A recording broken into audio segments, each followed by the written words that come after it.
He's Esbjörn, he's playing the piano. Yeah, that's right. Yeah? This is Dawn, the bass player, Dawn Berglund. Thank you. And this is Magnus, the drummer, our drummer, actually.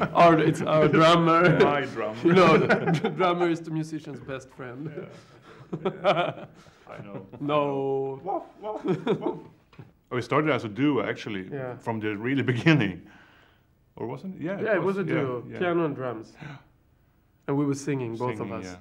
Can you see the monkey in the park? Yes, yes, I can see the monkey in the park. It's not only a drummer, you see? So that's kind of, this is one of the first songs. We started first without instrument. We had no drums, no piano, nothing like that.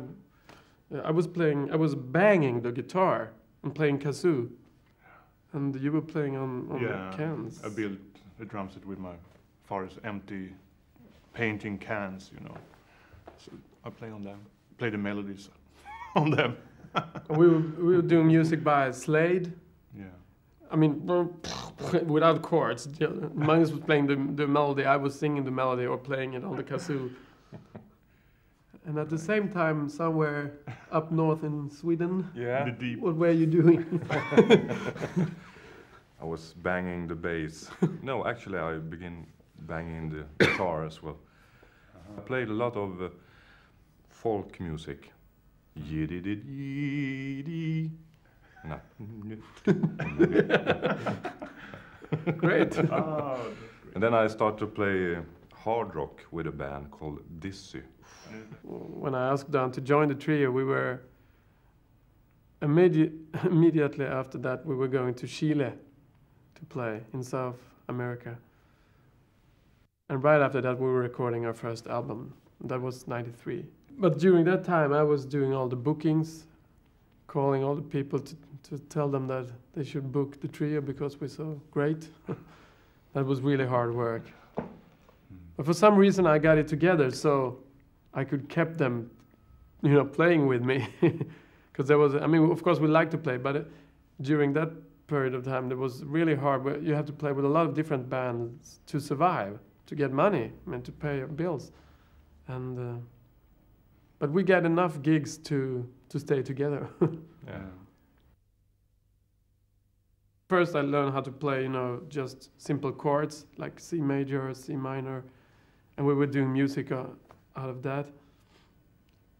And then we were playing a lot of rock and roll from the 50s, which is very much based on the blues form, 12 bars. So, and of course, I guess my father had a lot of jazz records, and I didn't like them very much. But of course, I was interested in that kind of music. To me, it seems like they did something very, very strange and very, very hard, complicated. But then for some reason I borrowed a book where there was this 12-bar blues form, but they wrote there some chord, you can add those chords and then you get more jazzy feeling. So I tried to do that. And then I told Magnus to play the cymbal and we tried to play that blues together. And then actually the bass player we were playing at during that time, he was just starting playing the acoustic bass, I think. Yeah, I think so, yeah. So that was the first trio, and that was at the age of, maybe we were 14, 15 years old. I was totally into this Bill Haley, Rock Around the Clock. I had it on a, not a vinyl, what's the name of the record before vinyl? Stone Cake. Stone Cake. I don't know the name in English, but I played it so much. And me and a friend, we was dancing.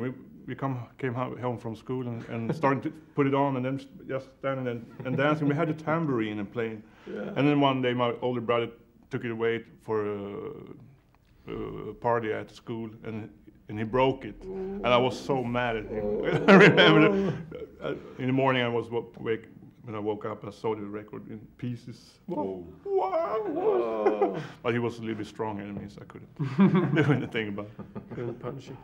It's not more difficult than any kind of music if you want to do it good. No. The problem or not the problem, but the challenge, I think, in all kinds of music is to find your own voice. or maybe to relax that much, so you don't play all the shit you hear around, so you just be yourself. And that is the same for all kinds of music, I think. Yeah, just to play a steady beat on, you know, the pop beat can be as difficult to play a fast swing in jazz. There's no difference, actually.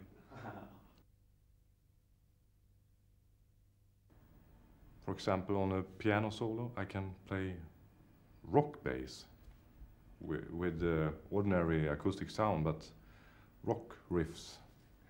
Often play that. And then sometimes I use my pedal with distortion and like that, and it sounds almost like an electric guitar. I use my bow and so it's a lot of rock and roll in this trio. It's not important. I mean, not to us what jazz is. For us, it's music. Yeah. And to create music, that's the most important thing. And it doesn't matter which type of music it is. I guess our influences are, like Don said, rock and roll. I listen a lot to all of us listen a lot to classical music. I mean, even in classical music, there are a lot of different things. And then modern music like techno, drum and bass, ordinary pop music. I like Bee Gees. When we recording a new tune, we think, is this E.S.T? Right. We're not thinking, is this yes? I think it's easy for people to put label jazz on it because it's improvised in a lot of ways. So I think that's why people put jazz on it.